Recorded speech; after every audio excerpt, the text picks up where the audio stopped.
5 സംസ്ഥാനങ്ങളിലേക്ക് നടന്ന നിയമസഭാ തെരഞ്ഞെടുപ്പിൽ ബിജെപി തരംഗം. ഉത്തർപ്രദേശിലും ഉത്തരാഖണ്ഡിലും ബിജെപി വ്യക്തമായ ഭൂരിപക്ഷത്തോടെ അധികാരം ഉറപ്പിച്ചു. യുപിയിൽ 324 സീറ്റുകൾ നേടിയാണ് ബിജെപി അധികാരം നേടിയത്. കോൺഗ്രസ് സമാജ്വാദി പാർട്ടി സഖ്യം തകർന്നടിഞ്ഞു. 55 സീറ്റുകളിൽ മാത്രമാണ് കോൺഗ്രസ് SP സഖ്യത്തിന് വിജയിക്കാനായത്. BSP ആണ് കടുത്ത തിരിച്ചടി നേരിട്ട മറ്റൊരു പാർട്ടി.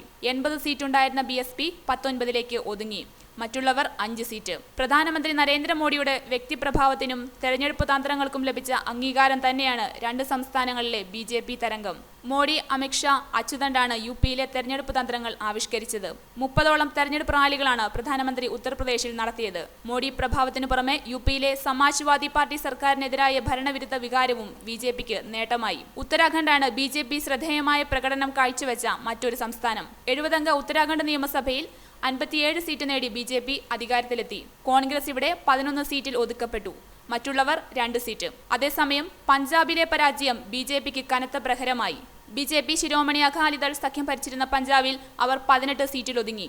77 സീറ്റുമായി കോൺഗ്രസ് അധികാരത്തിൽ തിരിച്ചെത്തി. ഡൽഹിക്കു പിന്നാലെ ആം ആദ്മി പാർട്ടി നേട്ടമുണ്ടാക്കുമെന്ന് വിലയിരുത്തപ്പെട്ട സംസ്ഥാനമാണ് പഞ്ചാബ്.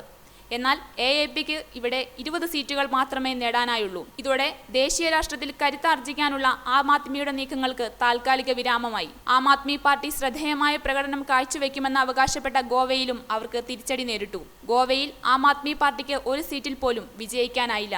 ഗോവയിൽ മുഖ്യമന്ത്രിയായിരുന്ന ലക്ഷ്മികാന്ത് പർസേക്കറിന്റെ പരാജയം ബിജെപിക്ക് പ്രഹരമായി. ഇവിടെ അവസാനം ആര് ഭരിക്കുമെന്ന് ഇനിയും വ്യക്തമായിട്ടില്ല.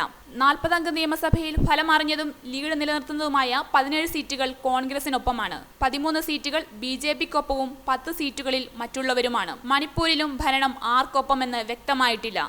ഫലമറിഞ്ഞതും ലീഡ് നിലനിർത്തുന്നതുമായ 25 സീറ്റുകൾ ഒപ്പം നിർത്തുന്ന കോൺഗ്രസിന് മണിപ്പൂരിൽ മുൻതൂക്കമുണ്ട്. 21 സീറ്റുകളാണ് ബിജെപി നിലനിർത്തുന്നത്.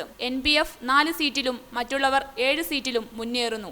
മണിപ്പൂരിലെ പ്രത്യേക സൈനികാധികാര നിയമത്തിനെതിരെ 16 വർഷം നിരാഹാര സമരം ചെയ്ത ഇറോം ശർമിളയുടെ പരാജയം ശ്രദ്ധേയമായി. വെറും 90 വോട്ടുകൾ നേടി നോട്ടയ്ക്കും പിന്നിലാണ് ഇറോം ശർമിള. പൊളിറ്റിക്കൽ ഡെസ്ക്, മംഗളം ഓൺലൈൻ.